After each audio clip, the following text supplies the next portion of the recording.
The hospital room smelled like disinfectant and broken dreams. I sat on the cold examination table, staring at Dr. Chen's sympathetic face as she delivered the news that would change everything. Mr. Kai Rivers, I'm afraid the damage to your omega gland is irreversible.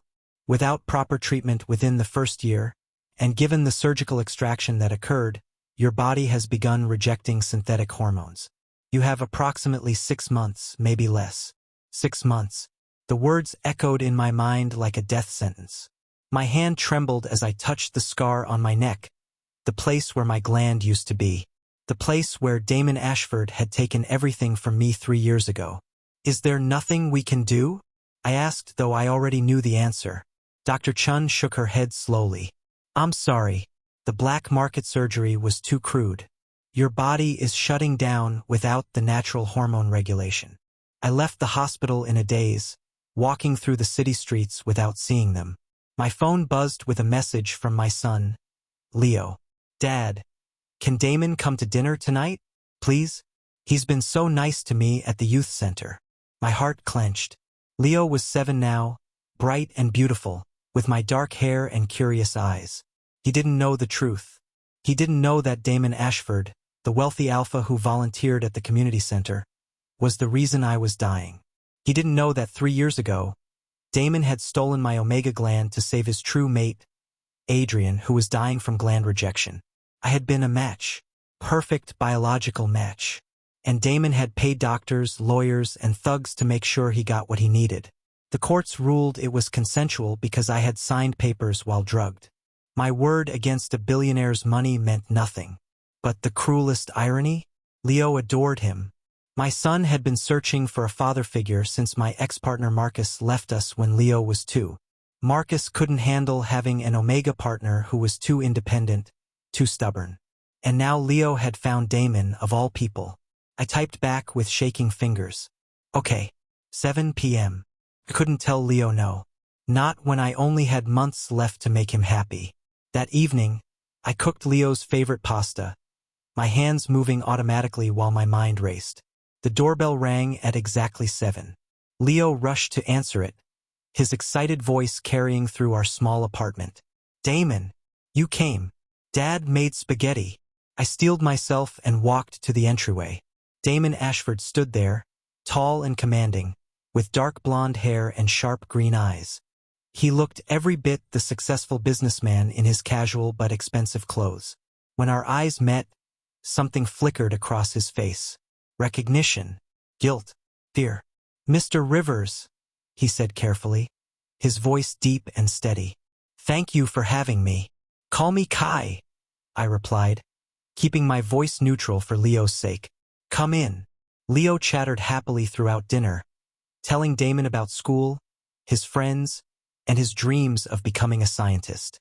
Damon listened attentively, asking questions, laughing at Leo's jokes. He was good with my son. Genuinely good. It made me hate him more. After Leo went to brush his teeth, Damon helped me clear the dishes. We stood at the sink in awkward silence until he spoke. You know who I am, he said quietly. It wasn't a question. Yes. I didn't know you had a son. I didn't know anything about your life. His hands gripped the counter. If I had known, you still would have done it? I interrupted, my voice cold. Your mate was dying. You would have done anything. He couldn't deny it. We both knew it was true. How is Adrian? I asked, the bitterness clear in my voice. Thriving. The gland transplant was successful. We've been bonded for 2 years now. There was love in his voice when he spoke of his mate. It made my chest ache with a complex mix of emotions. I'm glad, I said, and surprisingly, I meant it partially.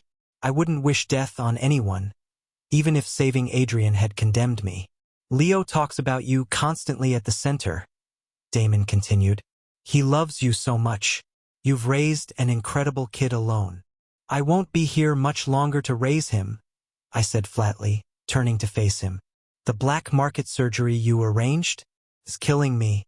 6 months, maybe less. The color drained from Damon's face. What?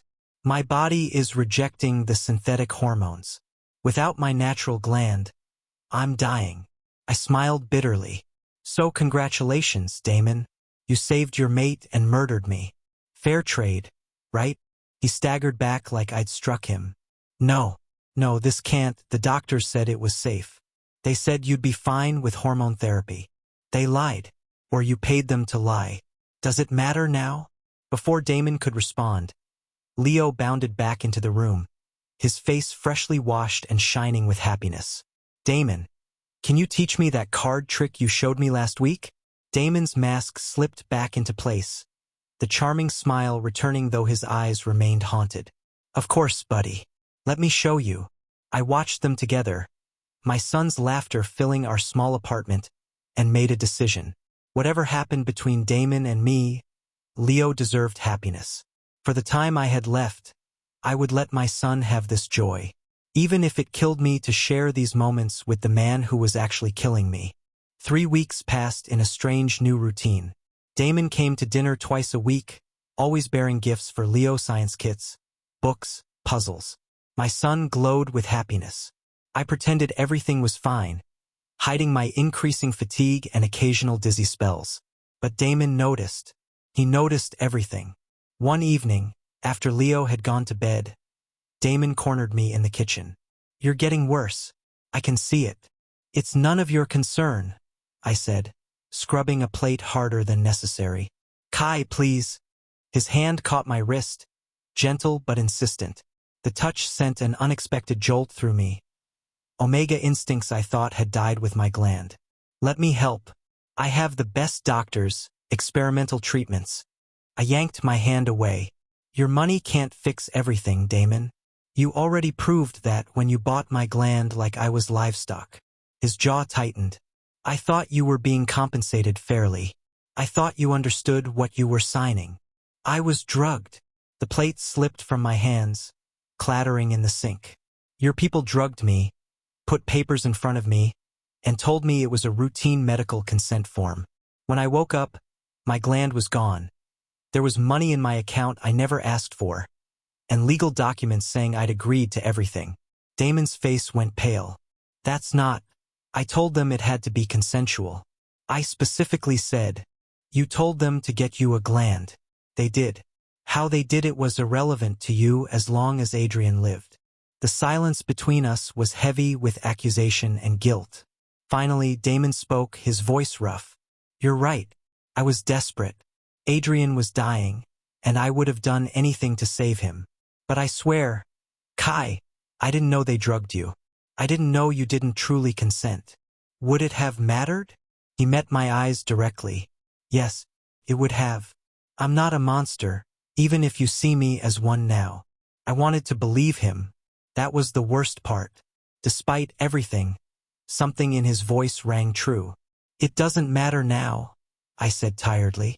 What's done is done. It matters to me. Damon pulled out his phone. I'm calling my medical team. There has to be something. Damon, stop. I caught his arm. I've seen specialists. There's nothing. The damage is too severe. Just let it go. I can't. His green eyes burned with intensity. Not when Leo will lose you. Not when it's my fault. Something in my chest cracked. This was the first time someone had truly acknowledged what was happening to me, the injustice of it all. Even in my anger, I felt a dangerous softening toward him. The moment shattered when my phone rang. Marcus's name flashed on the screen. My ex-partner, who I hadn't heard from in 5 years. I need to take this, I muttered, stepping into the hallway. Marcus? What do you want? Kai, good to hear your voice, baby. His fake cheerfulness made my skin crawl. I heard through some mutual friends that you're not doing so well. Health-wise. My blood ran cold. How did you? I also heard that Leo is mine.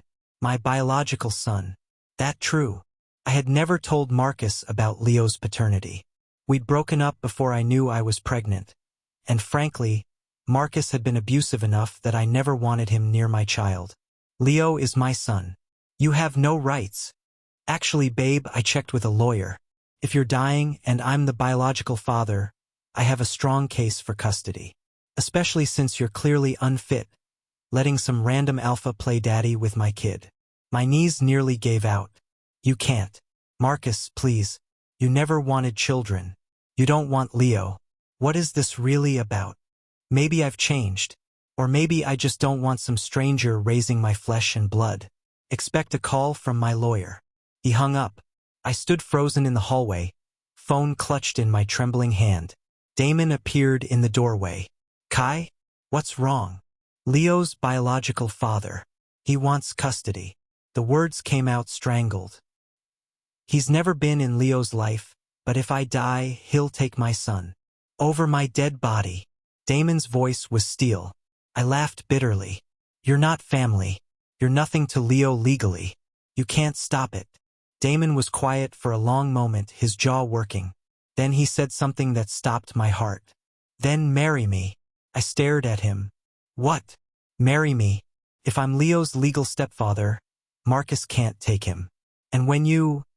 He stopped, swallowed hard. When the time comes, I'll have custody. I'll raise Leo. I promise you, Kai.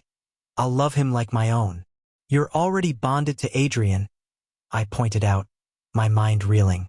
Our society allows secondary bonds for practical purposes. Adrian will understand. He's kind. He'll agree when he knows the situation. Damon stepped closer. I know you hate me. I know I destroyed your life. But let me do this one thing right. Let me protect your son. My mind screamed that this was insane. But my heart, my dying heart, knew Leo needed protection. Marcus had been cruel to me. I couldn't imagine what he'd do with a child he didn't want but was too spiteful to let anyone else have. I need to think, I whispered. Think fast. From what you described, Marcus is already moving. Damon pulled out his business card, writing a number on the back. This is my personal lawyer. Call her tomorrow. At least get advice on your legal situation. After Damon left, I checked on Leo. My beautiful boy slept peacefully, clutching the stuffed Adam Damon had given him. He looked so innocent, so safe in his dreams. What would Marcus do to him? The Marcus I knew had a temper, a cruel streak, and no patience for children. I made my decision then. I would do anything, even marry the man who destroyed me, to keep Leo safe. Even if it meant spending my final months living a lie. Damon's lawyer, Patricia Chun, was a sharp woman in her 50s who didn't waste time on pleasantries. She confirmed my worst fears. Marcus had a strong custody case, especially with my deteriorating health. A marriage would significantly strengthen your position, she said, reviewing documents in my tiny living room. If Mr. Ashford adopts Leo during your lifetime and you're legally married, Marcus's claim becomes much weaker. How quickly can it happen? I asked, my hands gripping my coffee cup so tightly it hurt. We can file for a marriage license today. There's a waiting period, but given your medical circumstances, we can request an expedited process. 2 weeks, perhaps. 2 weeks. 14 days until I'd be married to the man who ruined my life. The conversation with Adrian was harder than I expected. Damon brought his mate to our apartment 3 days later. Adrian was beautiful. Delicate features, warm brown eyes, and a gentle demeanor that immediately put Leo at ease. My son showed Adrian his rock collection while Damon and I explained the situation in the kitchen. So you're asking my permission to marry Kai? Adrian's voice was soft but clear when he joined us, Leo having run off to get more rocks. To protect his son from an abusive ex? Yes, Damon said, taking Adrian's hand. It's legal, practical. Nothing will change between us. Adrian looked at me, really looked, and I saw understanding in his eyes. You're the one, the donor who saved me. I hadn't expected him to know. I nodded stiffly. I'm sorry, Adrian said, tears forming. I didn't know the circumstances. Damon told me it was all consensual, that you were compensated fairly. I never would have accepted if I'd known the truth. His genuine distress disarmed me. You were dying. It's not your fault. But it's not fair to you either. Adrian turned to Damon. We have to help him. There must be something. There isn't, I interrupted gently. Trust me. I've tried everything. Adrian wiped his eyes and straightened his shoulders. Then yes, you have my blessing. Marry Kai. Protect Leo. And Damon, you better make sure Kai's final months are as comfortable as possible. It's the least we owe him. The wedding was small, just Leo, Adrian, Patricia the lawyer, and a judge. I wore a simple blue suit that Leo had helped me pick out. Damon wore black. We stood in the courthouse, Leo between us holding both our hands, and said vows we didn't mean. "I do," I said, my voice steady despite the surreal nature of everything. "I do," Damon echoed, and slipped a ring on my finger. A simple platinum band that probably cost more than my yearly rent. Leo cheered when the judge pronounced us married. "I have 2 dads now. This is the best day ever." My heart broke and mended simultaneously. For Leo, this was a dream come true. For me, it was a complicated nightmare tinged with desperate hope. Damon had insisted we move into his penthouse. Practical reasons, he said. Better security, more space, easier to manage my medical needs. I wanted to refuse, but Patricia reminded me that maintaining a united household would strengthen our case against Marcus. So I packed our small lives into boxes and moved into a world of marble floors and floor-to-ceiling windows overlooking the city. Leo loved it immediately, racing from room to room, delighting in his new bedroom that was bigger than our entire old apartment. Adrian had helped decorate it, choosing warm colors and filling it with books and science equipment. "Thank you," I told Adrian that first night, watching Leo through the doorway as he examined his new telescope. "He's a special kid," Adrian replied, smiling. "I can see why Damon fell in love with him." Something in his tone made me look at him sharply. Adrian's smile turned knowing. "Damon talks about you both constantly. How brave Leo is, how strong you are despite everything, how guilty he feels." Adrian touched my arm gently. "He's a good man who made a terrible mistake. Maybe in the time you have left, you could try to see that." Before I could respond, Damon appeared with tea, and the moment passed. That night, I lay in my new bedroom, large, luxurious, lonely, and touched the ring on my finger.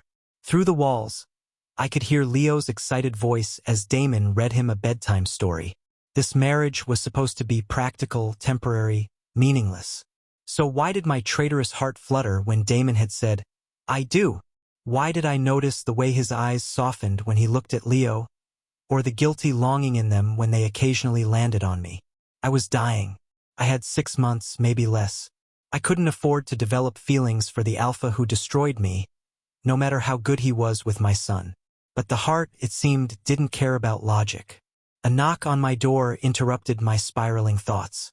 Damon stood in the hallway, concern etched on his face. "I heard you moving around. Are you feeling all right? Do you need medicine?" "I'm fine," I said, though I wasn't. My body ached constantly now. Damon stepped into the room, maintaining a respectful distance. "I know this is strange for you, living here, this marriage. If there's anything I can do to make it easier, tell me about the day you took my gland," I said suddenly. "I want to know everything." His face paled, but he nodded and sat in the chair by the window, far from my bed. And then he told me the story I'd been too afraid to ask about for 3 years. Damon's voice was quiet as he began, his eyes fixed on the city lights beyond my window. "Adrian collapsed in my arms on a Tuesday morning. We'd been bonded for only 6 months, and he was dying from gland rejection. His body was attacking the omega gland he was born with. It's rare but fatal without intervention." I pulled my blanket tighter around myself, listening. The doctors said he needed a transplant within weeks. Not months, weeks. We searched every database, every willing donor. None were compatible. Adrian's biology was too specific, too unusual. Damon's hands clenched. Then Dr. Morrison, the specialist we'd hired, said he'd found a match. "You? And you just agreed? Just like that?" "No." Damon's voice cracked slightly. "I asked Morrison 100 questions. He showed me consent forms with your signature. Medical reports saying you were healthy, that you'd volunteered for the program, that you understood the risks and were being compensated appropriately. He said you were an Omega who wanted to help others and needed the money for your son's education fund." Despite my anger, I could hear the truth in his words. He'd been lied to just as thoroughly as I had. Morrison told me you'd meet me after the procedure, that you'd want to know Adrian was okay. When that didn't happen, he said you'd changed your mind about meeting, that you wanted to maintain privacy. Damon finally looked at me. I only learned the truth 2 days ago when I pulled the real files. Morrison drugged you, forged better consent forms, and paid off the medical board to cover his tracks. My breath caught. You knew for 2 days and didn't tell me? I wanted to be sure before I destroyed you all over again with the details. He pulled out a tablet showing me documents. I've been gathering evidence. Morrison is being arrested tomorrow morning. The medical board members who helped him are being investigated. It's too late to fix what happened to you, but I can at least make sure he never does this to anyone else. I stared at the documents, years of anger suddenly having a clear target beyond Damon. He destroyed my life for money. $3 million. That's what I paid him. He gave you $300,000 and kept the rest. Damon's jaw tightened. You should have received the full amount minimum, plus continuing medical care. Instead, he abandoned you. $3 million. That money could have saved my life with proper medical care. Instead, I'd gotten a fraction and a death sentence. I'm going to kill him, I said flatly. Get in line. Damon's voice held cold fury. But Kai, legally is better. I've also filed a civil suit. Whatever Morrison has will be yours. It won't give you back your health, but it'll secure Leo's future. A knock interrupted us. Adrian peeked in, concern on his face.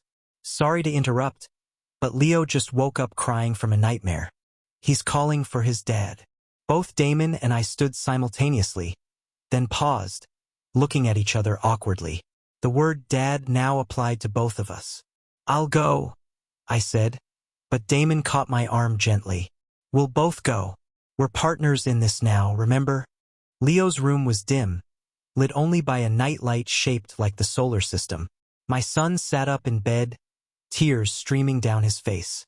I had a bad dream that you disappeared, Papa, Leo sobbed, using his nickname for me. And I couldn't find you anywhere. My heart shattered. Children sometimes knew things adults tried to hide. I sat on the bed, pulling Leo into my arms. I'm right here, baby. I'm not going anywhere right now. Damon sat on the other side, his large hand gentle on Leo's back. And even if your papa needs to go somewhere someday, you'll always have me. I promise you, Leo, you'll never be alone. Leo looked up at Damon with puffy eyes. Really? You won't leave like my other father did? Never, Damon said firmly. I'm your dad now, legally and in every way that matters. And dads don't abandon their sons. Leo launched himself at Damon, hugging him tightly. Over my son's head, Damon's eyes met mine, and I saw genuine love there. Love for Leo, and something more complicated when he looked at me. We stayed until Leo fell back asleep, both of us on either side of him like protective bookends. As we quietly left the room, I stumbled, a wave of dizziness hitting me hard. Damon caught me instantly, his strong arms supporting my weight. Kai! Just tired, I mumbled, but we both knew it was more than that. He helped me back to my room, his touch careful and respectful. But at the doorway I caught his hand. Thank you, I said softly, for telling me the truth about Morrison, for protecting Leo, for everything tonight. Damon's expression was pained. I don't deserve thanks. Everything that happened to you traces back to my desperation to save Adrian. You were lied to too, I found myself saying, surprised by my own words. Morrison manipulated both of us. But I should have verified everything myself. I should have met you before the procedure, talked to you directly. His hand squeezed mine gently. I'll never forgive myself for that, even if someday you might. After he left, I lay in bed thinking about forgiveness. Could I forgive Damon for his role in my destruction? He'd been desperate, manipulated, but ultimately his money and power had enabled Morrison's crimes. Yet watching him with Leo tonight, seeing his genuine care and commitment, I felt my anger softening into something more nuanced. Damon Ashford was not a villain. He was a man who'd made terrible choices driven by love, and who was now trying to make amends in the only ways he could. My phone buzzed with a message from Patricia. Marcus filed his custody petition this morning. We'll fight it, but prepare for a battle. I sent a quick response and then did something impulsive. I texted Damon, "Are you awake?" His response came immediately, "Yes. Everything okay? Can you come back to my room? I want to talk more." Moments later, Damon appeared, concern clear on his face. I patted the chair by my bed, and he sat. "Tell me about Adrian," I said. "How you met, fell in love. I want to understand what was worth dying for." Damon looked surprised but began to speak, his face softening as he described meeting Adrian at an art gallery, being struck by his gentle intelligence and the way he saw beauty in everything. How they'd bonded quickly, perhaps too quickly, but it had felt right. How Adrian's illness had devastated them both. "He's my soulmate," Damon said simply. "The person I'd move mountains for, break laws for, apparently destroy innocent lives for." He winced at the last part. "But you didn't know you were destroying me," I said quietly. "And honestly, if I'd been in your position, with Leo dying and someone saying a procedure could save him, I would have done exactly what you did." Damon's eyes widened. "Don't excuse what I did." "I'm not excusing it. I'm understanding it." I touched my neck scar absently. "I'm still angry. I'm still dying because of choices you made. But I'm starting to see the full picture instead of just my pain." We talked until dawn, about everything and nothing. He told me about his childhood, growing up wealthy but lonely. I told him about struggling as a single parent, the joy and terror of raising Leo alone. We shared stories about Leo that made us both laugh. As the sun rose, painting my room in golden light, Damon stood to leave. At the doorway he paused. "Kai, I know this marriage is just legal protection for Leo, but I want you to know you're not just a responsibility to me. You're becoming a friend, and I'm grateful for every conversation we have." After he left, I realized I felt the same way. Somehow, impossibly, the man who'd destroyed my life was becoming someone I looked forward to seeing. And that scared me more than dying. The next 3 weeks developed a strange but comfortable rhythm. Adrian worked as an art therapist at a local hospital and left early each morning. Damon worked from his home office, handling his business empire through video calls. I tried to rest, my body growing weaker, while Leo attended school. Afternoons were for Leo, homework at the kitchen table, science experiments, and cooking dinner together. Damon joined us whenever he could, and I found myself watching him more than I should. The way he listened so intently when Leo explained photosynthesis. How he always knew when I needed to sit down before I did. The gentle way he treated Adrian. Their love obvious but never excluding us. It was Adrian who first called me out. "You're falling for him," Adrian said one afternoon while we prepared dinner together. Leo was at a friend's house, and Damon was in an important meeting. I nearly dropped the knife I was using to chop vegetables. "What? No. That's ridiculous." Adrian smiled knowingly. "You watch him when he's not looking. You laugh at his terrible jokes. Yesterday you touched his shoulder without thinking about it. Trust me, Kai." I recognized the signs. "He destroyed my life," I said weakly. "And now he's trying to rebuild what's left of it." Adrian set down his spoon and looked at me seriously. "I'm not threatened, if that's what you're worried about. Damon loves me completely, but there's room in his heart for others. That's how he is. Big heart, terrible at limiting his compassion. I'm dying, Adrian. Even if I did have feelings, which I don't, what would be the point? The point is living fully in the time you have left." Adrian's eyes held a wisdom beyond his years. "My illness taught me that. Don't waste your remaining days denying yourself happiness out of pride." That night I couldn't sleep. My body ached more than usual, and the pain medication barely touched it. I was struggling to breathe comfortably when my door opened softly. "Kai, I saw your light on." Damon entered in sleep pants and a t-shirt, looking concerned. "Bad night." "They're all bad nights now," I admitted, too tired to pretend. Without asking, Damon sat on the edge of my bed and began gently massaging my shoulders, finding the knots of tension. His touch was careful, respectful, but the relief was immediate. Where did you learn this? I asked, my voice embarrassingly breathless. Adrian's illness required a lot of pain management. I took courses in therapeutic massage. His hands worked down my spine. Is this helping? Yes, I whispered. Then before I could stop myself, don't stop. We stayed like that for an hour, him working out the pain, me slowly relaxing under his skilled hands. It was intimate without being sexual, caring without being pitying. Can I tell you something? Damon said quietly, his hands stilling on my shoulders. Anything. I look forward to our evenings together. The four of us, cooking and laughing. It feels like the family I always wanted but never thought I'd have. My heart raced. What about the family you have with Adrian? It's different, complete in its own way. But this you and Leo, you've added something I didn't know was missing. He pulled his hands back, suddenly self-conscious. I'm sorry. That's probably inappropriate given our situation. I turned to face him, our eyes meeting in the dim light. What if I told you I feel the same way? Damon's breath caught. Kai. I'm terrified, I admitted. Because I'm starting to care about you, and I don't have time to care about anyone new.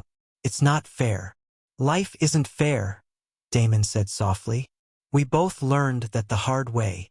He leaned closer, and I knew he was going to kiss me. Part of me wanted it desperately, but the scared part, the dying part, made me pull back. I can't, I whispered. Not yet. Maybe not ever. It's too complicated. Pain flashed across Damon's face, but he nodded. I understand. I'll never push you, Kai. Your comfort, your choices, they matter most.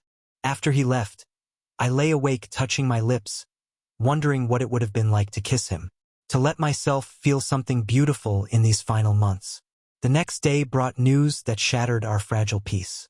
Patricia called an emergency meeting. Marcus has a witness, she said grimly. Someone claiming to have evidence that you're an unfit parent, that you've been negligent with Leo's care.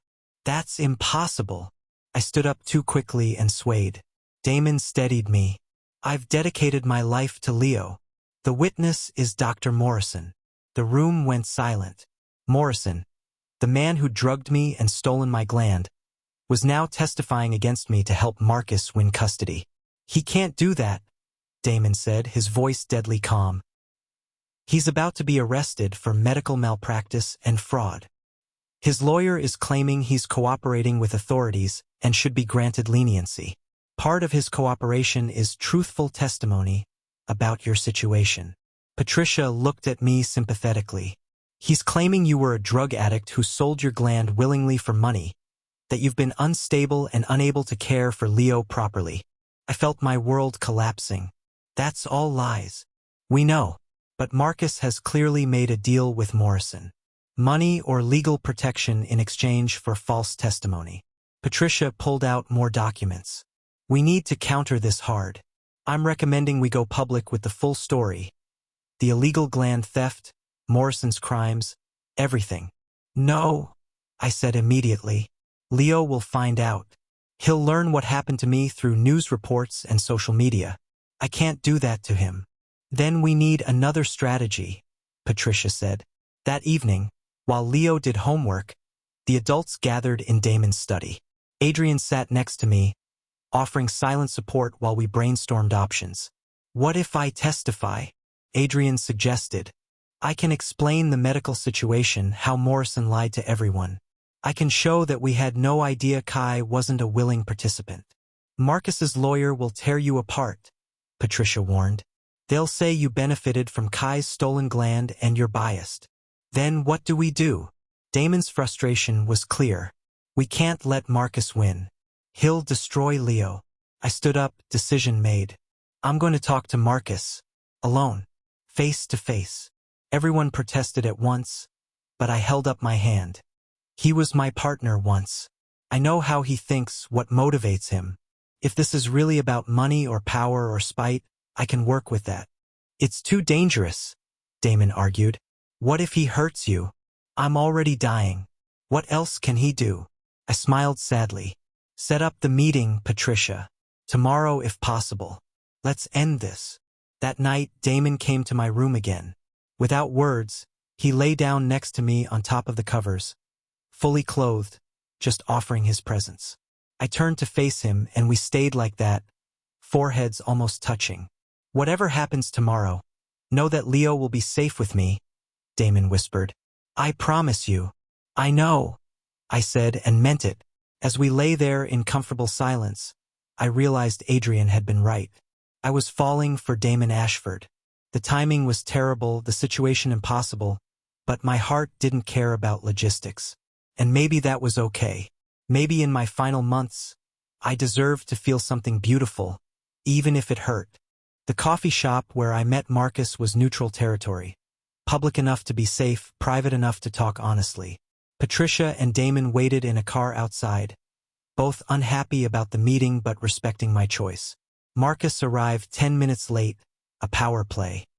He looked the same, handsome in a harsh way, with dark hair and calculating eyes. He'd always dressed well, using his looks to manipulate people. Kai, he said, sliding into the booth across from me. You look terrible. You look like someone who abandons his family, I replied coldly. What do you really want, Marcus? He laughed. The sound I'd once found charming now just cruel. Straight to the point. I always liked that about you, even if it got annoying. Answer the question. Marcus leaned back, studying me. I want what's mine, my son, my legacy. You can't honestly think I'll let some rich alpha play father to my kid. You never wanted children. You told me that repeatedly when we were together. People change. Maybe I've matured. Maybe I realize what's important now. Or maybe you want Leo's trust fund, I said, watching his eyes. The money I inherited from my parents, the life insurance I have. It all goes to Leo. And if you have custody, you control it until he's 18. Marcus's smile confirmed my suspicion. You always were too smart for your own good. This isn't about Leo at all. It's about money. I leaned forward. How much, Marcus? How much to make you go away? $3 million, he said without hesitation. I nearly laughed. The exact amount Damon had paid Morrison for my gland. The universe had a twisted sense of irony. I don't have $3 million. But your new husband does. Marcus's smile turned nasty. Damon Ashford, billionaire. $3 million is pocket change to him. Pay me and I'll disappear. Refuse and I'll make Leo's life hell. I'll win custody. Put him in boarding school. Make sure he never sees you or Ashford again. You're blackmailing me. I'm offering you a business transaction. Your money or your son. Marcus stood up. You have 48 hours to decide. After that, we go to court and trust me, with Morrison's testimony, I'll win. He left, leaving me trembling with rage and fear. In the car, I told Damon and Patricia everything. We pay him, Damon said immediately. $3 million means nothing compared to Leo's safety. It rewards his behavior, I protested. He'll know he can manipulate us. Let him try, Damon said darkly. We'll get it all in writing, legal documents transferring all parental rights permanently. Patricia can make sure he can never come back for more. Patricia nodded. I'll draft ironclad documents. If he signs, he'll have zero legal claim to Leo, ever. That night, I couldn't eat dinner. Leo noticed, his young face worried. Papa, are you okay? You look sad. I forced a smile. Just tired, baby. But I need to tell you something important. Leo climbed into my lap, still small enough to curl up against me. Damon and Adrian joined us, sitting nearby. Remember how I told you that you had a biological father who wasn't around? I said carefully. Well, he's been trying to contact us. He wants to be in your life. Leo's face scrunched in confusion. But I already have you and Damon. Why would I need another father? My heart swelled with love for my son. That's what I wanted to hear, sweetheart. We're going to tell him that our family is complete. Good, Leo said firmly. Then he looked at Damon. Because Damon is my real dad. He's here every day. He helps with homework. He tucks me in. That's what real dads do. Damon's eyes glistened with unshed tears. He reached over and ruffled Leo's hair. And you're my real son, buddy. Nothing will change that. After Leo went to bed, we finalized plans for the payment. Patricia would arrange the transfer and document signing for the next day. Marcus would get his money and legally relinquish all rights to Leo. I hate giving him anything, I said, pacing Damon's study. He doesn't deserve a single dollar. He doesn't, Adrian agreed from where he sat reading. But sometimes the best revenge is living well. Marcus gets money. You get time with Leo. Which is really more valuable? He was right. My pride wasn't worth risking Leo's future. That night, I had another bad episode. Pain radiated through my body, my breathing shallow and labored. Damon heard me struggling and came immediately, helping me to the bathroom when I got sick, holding my hair back and wiping my face gently. "I've got you," he murmured. "Just breathe, Kai. I've got you." When the episode passed, I was too weak to make it back to bed on my own. Damon simply picked me up, carrying me like I weighed nothing, and laid me down carefully. "This is humiliating," I whispered. "This is life," Damon corrected, sitting beside me. Adrian went through similar episodes during his illness. There's no shame in needing help. Were you this patient with him? Always. Love makes patience easy. He paused, then added quietly, "And I do love you, Kai. I know it's complicated and maybe unwanted, but it's true." My breath caught. "Damon, you don't have to say anything. I just needed you to know." He stood to leave, but I caught his hand. "Stay," I said, "just until I fall asleep." He nodded and settled into the chair by my bed, but I tugged his hand. "Here," I said, patting the space beside me. "Please." Damon hesitated, then carefully lay down next to me, maintaining respectful space. But I moved closer, resting my head against his chest, listening to his heartbeat. "I think I love you too," I whispered. "And it terrifies me." His arm wrapped around me carefully. "We don't have to figure it all out tonight. Just rest." I fell asleep feeling safer than I had in years, despite the pain, despite the dying, despite everything. Because for the first time, I wasn't facing it alone. The next day, we met Marcus at Patricia's office. He signed the documents without reading them thoroughly, too eager for his payday. Patricia had done her job well. The paperwork was comprehensive, leaving no loopholes for Marcus to exploit later. "Pleasure doing business," Marcus said, smirking as he left with a check for $3 million. "Good riddance," Patricia muttered, filing the documents immediately. In the car afterward, I felt lighter despite the huge financial loss. Leo was safe. Marcus was legally out of our lives forever. The custody battle was over. "We should celebrate," Adrian suggested. "Proper family dinner tonight. Something special." But that evening, as we prepared to celebrate, my phone rang. Dr. Chen's name flashed on the screen. "Mr. Rivers, I need you to come to the hospital immediately," she said, her voice urgent. "We've received new information about your case. There may be treatment options we haven't considered." My world stopped spinning. Treatment options. Hope. I looked at Damon, Adrian, and Leo, my strange, beautiful family, and felt something I hadn't felt in months. Maybe I wasn't dying after all. The hospital waiting room was too bright, too sterile. Dr. Chun had called us in urgently, and now Damon, Adrian, and I sat while Leo stayed with Patricia, who'd agreed to watch him. "There's been a development," Dr. Chun said, pulling up scans on her computer. "A new study from Sweden has shown success in regenerating omega glands using stem cell therapy, combined with genetic material from family members." My heart raced. Family members? I don't have any. My parents died years ago, and I'm an only child. Dr. Chun looked uncomfortable. "Actually, Leo shares your genetic material. The procedure would require tissue samples from him. Nothing invasive, just blood and saliva. But there's a chance we could stimulate your body to regenerate gland tissue." "A chance?"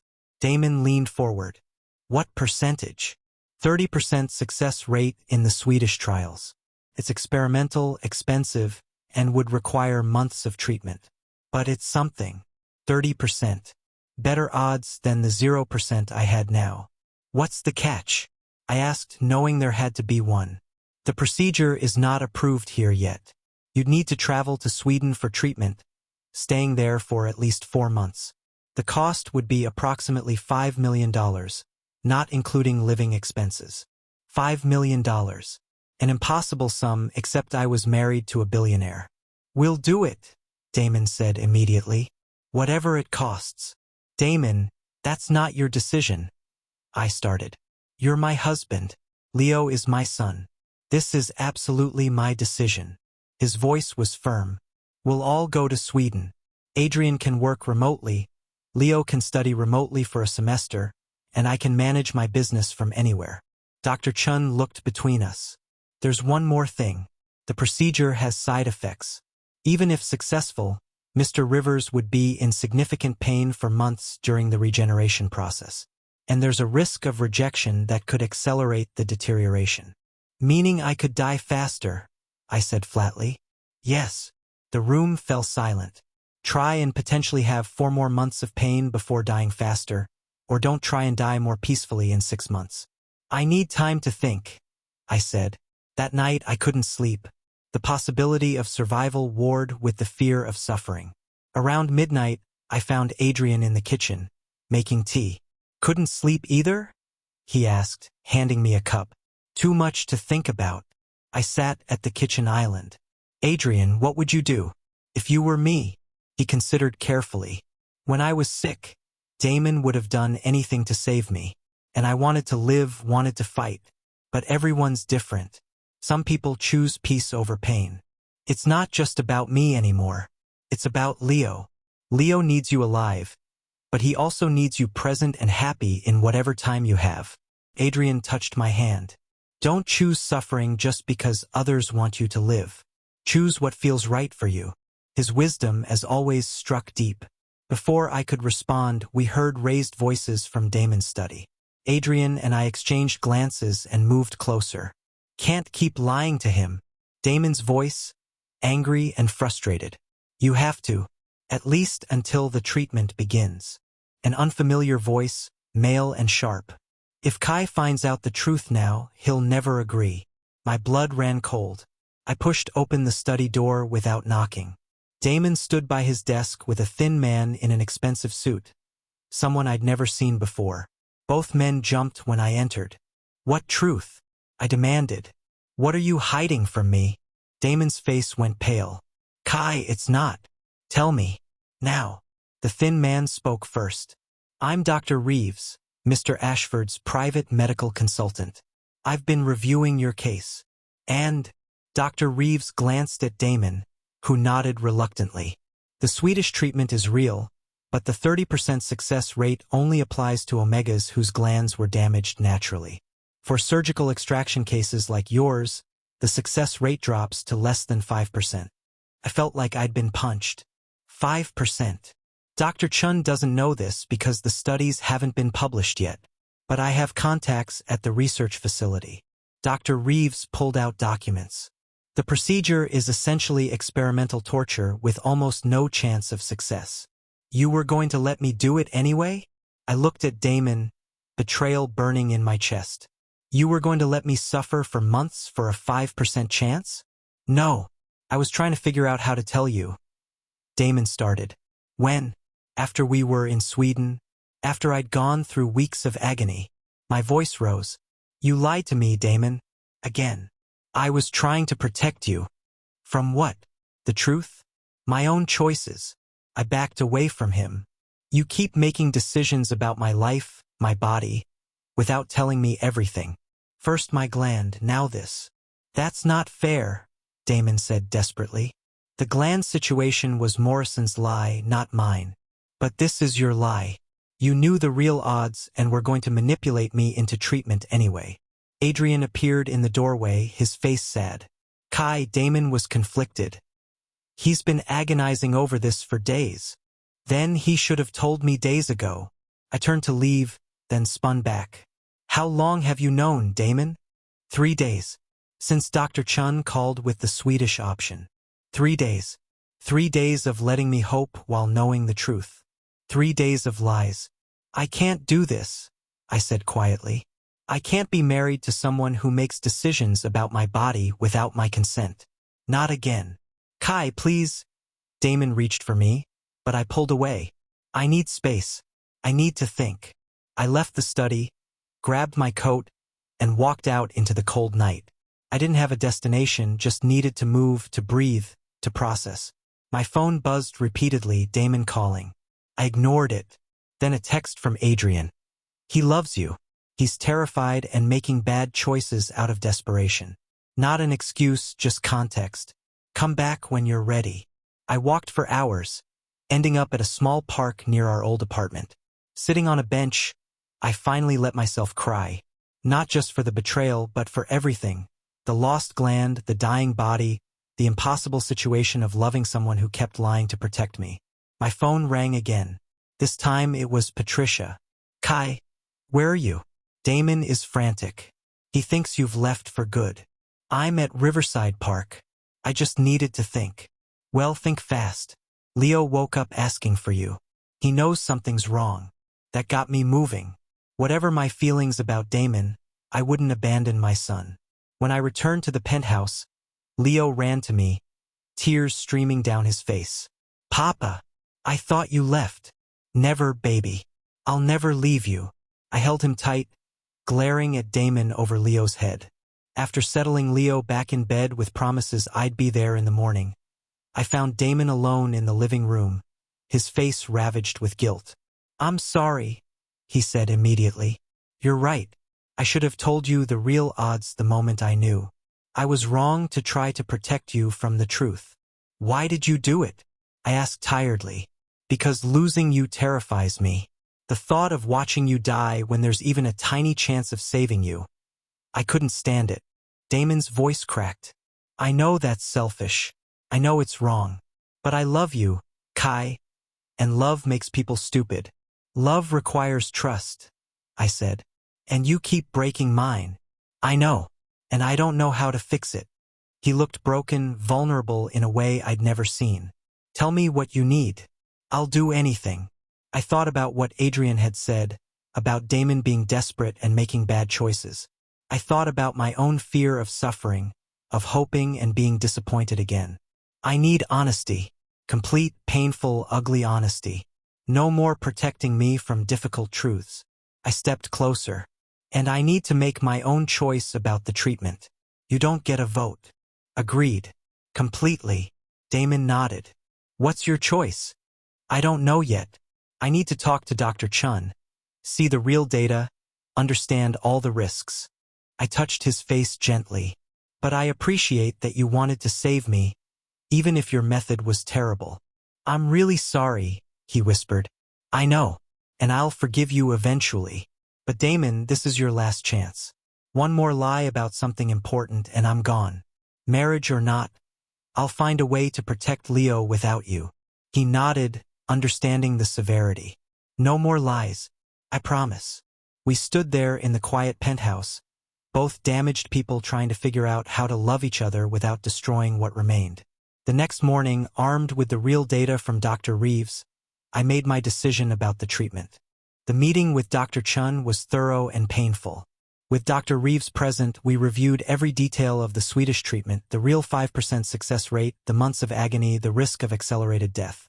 Given your current trajectory, Dr. Chun said gently, you have approximately 4 to 5 months of relatively manageable decline. The treatment, even if unsuccessful, would reduce that to 2 months of severe suffering. And if it succeeds? I asked. Full gland regeneration, normal life expectancy, complete recovery. Dr. Chen's face was sympathetic. But Mr. Rivers, I have to be honest. In my medical opinion, the odds don't justify the suffering. I looked at Damon, who sat silently beside me, keeping his promise not to influence my choice. Then at Adrian, who held my other hand supportively. I'm not doing it, I said clearly. I choose quality over quantity. I want to spend my remaining months actually living, not suffering in a hospital. Damon's face showed pain but also respect. Then that's what we'll do. What do you want these months to look like? I want to take Leo to see the ocean. He's never been. I want to finish his baby book that I started and never completed. I want family dinners and movie nights and normal, beautiful, boring life. I squeezed Adrian's hand. And I want to actually live in this marriage, not just survive it. What does that mean? Damon asked carefully. It means I'm done holding back. I love you, Damon Ashford, complicated and messy as it is. I want whatever relationship we can have in the time I have left. Damon's breath caught. Are you sure? You don't have to. I'm dying. I don't have time for have to. I'm choosing want to. I turned to Adrian. If that's okay with you? Adrian smiled, tears in his eyes. I told you already, Damon has a big heart. There's room for all of us. Besides, I've grown to love you too, Kai. Your family. That night, after Leo went to bed, the three of us sat in the living room and talked about what our unconventional family would look like. Boundaries, expectations, love distributed in ways that felt right for everyone. This is weird, Damon said at one point, making us all laugh. I'm married to two people who are both amazing, and I'm the luckiest man alive. You're married to one person, I corrected. You're bonded to Adrian. But yeah, still pretty lucky. The next month was the best of my life despite the circumstances. We took Leo to the ocean, watching his face light up when he saw the vast water for the first time.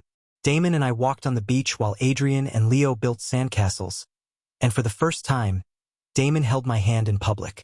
I love you, he said, the ocean breeze carrying his words. I should have said it more. I should have shown you every day. You're showing me now. That's what matters.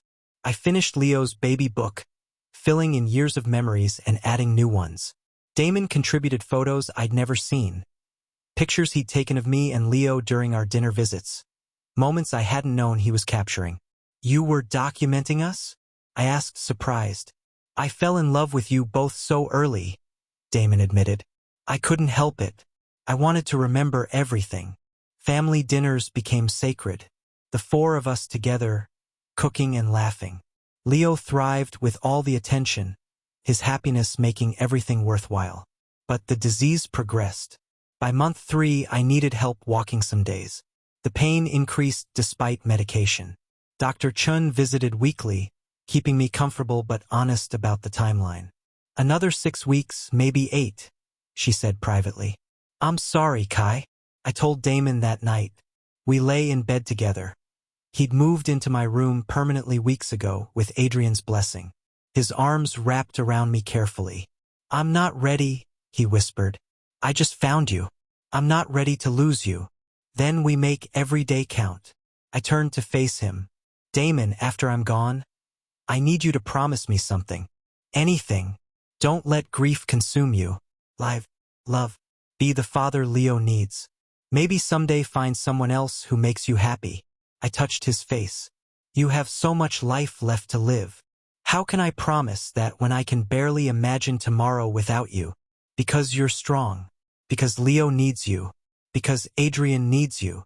I kissed him softly. And because I need to know you'll be okay. The next week, Leo came home from school upset. I was having a bad day, barely able to sit up, but I called him to my bedside. What's wrong, sweetheart? Kids at school say you're dying. They say I'm going to be an orphan. His face crumpled. Is it true, Papa? This was the conversation I'd been dreading. I pulled him onto the bed beside me, Damon appearing in the doorway. Come here, both of you, I said. Damon sat on the other side of Leo, and I took my son's small hands. Baby, my body is sick. The doctors can't fix it. And yes, I'm dying. Leo started crying, and I continued through my own tears. But you will never be an orphan. You have Damon, who loves you more than anything. You have Adrian, who thinks you're the coolest kid in the world. You have Patricia, who asks about you constantly. You're surrounded by people who love you. But I want you, Leo sobbed. I don't want other people, I want you. I know, baby, and I want to stay more than anything. But sometimes we don't get to choose. I held him close. So we're going to make every single day special. We're going to laugh and play and make memories that you'll carry forever. Will you forget me in heaven? Leo asked, his voice small. My heart shattered. Never. Not for 1 second. I'll be watching over you always. So proud of the amazing man you'll become. Damon wrapped his arms around both of us, his own tears falling. And I'll tell you stories about your papa every day. I'll make sure you never forget how much he loved you, how brave he was, how he fought for you. That night, after Leo finally fell asleep, I was too weak to get out of bed. Damon and Adrian both stayed with me, one on each side. Thank you, I said to both of them, for giving me this family, love, a beautiful end. Don't talk about endings, Damon said fiercely. We still have time. But we both knew time was running out. 2 weeks later, I could barely stay awake. Dr. Chun set up hospice care at the penthouse. Leo spent every moment he could beside me, telling me about his day, showing me his homework, just being near me. On what would be my last lucid day, I called everyone together. I need to say some things while I still can, I said, my voice weak. Patricia set up a video camera, legal purposes, she'd said, but really it was for Leo. Leo, my beautiful boy, you are the best thing I ever did. Be kind, be curious, be brave. Let Damon guide you, but trust yourself. I love you more than all the stars. Adrian, thank you for sharing Damon with me. Thank you for understanding. You're a beautiful soul. Patricia, thank you for protecting my son. Watch over him, please. Damon, I took his hand. Thank you for loving us. Thank you for trying to save me, even when it was too late. Take care of our son. Live well. Love fully. You deserve happiness. I love you, Damon said, crying openly. I'll never stop loving you. Good, I smiled weakly, because I'll never stop loving you either. That night, surrounded by my family, I drifted off to sleep. I never woke up. Epilogue 3 years later. Leo was 10 now, tall and brilliant and so much like his papa that Damon's heart ached with love and loss every time he looked at him. Dad, I got first place in the science fair. Leo ran up the steps of the penthouse, waving his trophy. I made a model showing how omega glands work. Damon caught his son in a tight hug. Your papa would be so proud. I know. I felt him with me during the presentation. Leo's smile was bright despite the loss they'd both lived with. Can we visit him tomorrow? I want to tell him about it. Of course. Adrian appeared from his art studio, paint on his hands and love in his eyes. Did our genius win? First place. Leo showed off his trophy. They celebrated with Leo's favorite dinner, spaghetti, like Kai used to make. They visited Kai's grave the next day, Leo chattering away about school and friends and life. We're okay, love, Damon said quietly, touching the headstone. Like you asked. Leo's thriving. I'm living. We miss you every day, but we're okay. The wind rustled through the trees, and Damon liked to think it was Kai, approving. Life hadn't been fair to Kai Rivers, but in the end, he'd found love, family, and peace. He'd protected his son and lived fully in his final months. And sometimes that's all anyone can ask for.